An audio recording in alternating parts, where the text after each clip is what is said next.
In many cases, including on Iraq, you also seem to cast President Bush as falling prey to Vice President Cheney, to Don Rumsfeld and Paul Wolfowitz's forceful personalities.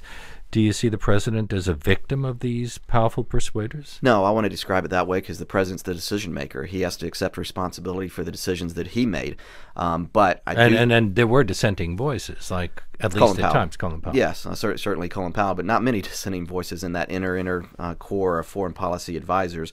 And one of the things I say in the book is that the president, I always noticed, was too deferential to the vice president, too deferential to Secretary Rumsfeld. Secretary Rumsfeld is the kind of guy that wants to do things his way.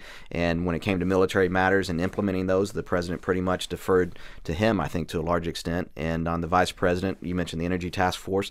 That's one area where the president said, you know, this is yours to kind of implement and do as you see, as well as issues on detainee policy. The vice president obviously was very influential in. And so that's kind of the view. It's not that he was a victim because the president knew what the decision he was making. Well, didn't he tell you that he believed wartime presidents are the only ones likely to achieve greatness? Yes, I actually heard him say that more than once. And so a war was going to make him great? Referencing someone like Abraham Lincoln. Well, no, it's not that. I mean, that was something I heard probably after 9/11, and he would, when he talked to people in the Oval Office, he'd point to paintings of George Washington or an Abraham Lincoln or the bust of Winston Churchill, and talk about how great leaders really are wartime leaders to a large extent. So how soon after 9/11 did the president pull Donald Rumsfeld aside and ask him to draw up war plans for Iraq? Well, he confirmed in an interview with Bob Woodward for his books that he had pulled him aside in late November and set him to update the war plans for Iraq, and that's when. Now, I didn't realize this till later, but I know the president the way he thinks. He tends to be instinctive, and once he sets his course on something, he's pretty much made the decision about what course he's going to follow.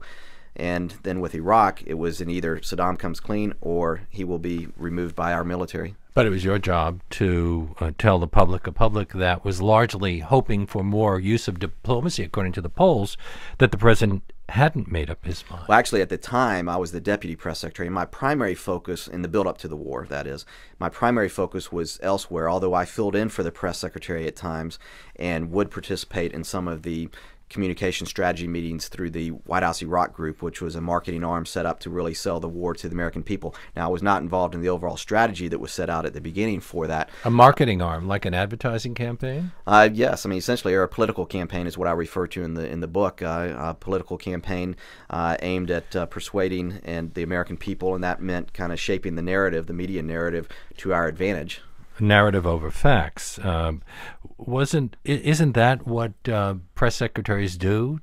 They focus on the narrative whenever they're questioned on the facts. In fact, they often slap anyone down who questions the narrative as being unpatriotic. Yeah, it's one of the things. I don't think I really got into anything that was questioning anyone's patriotism, but that does happen, and it happens with people in the administration doing that as well.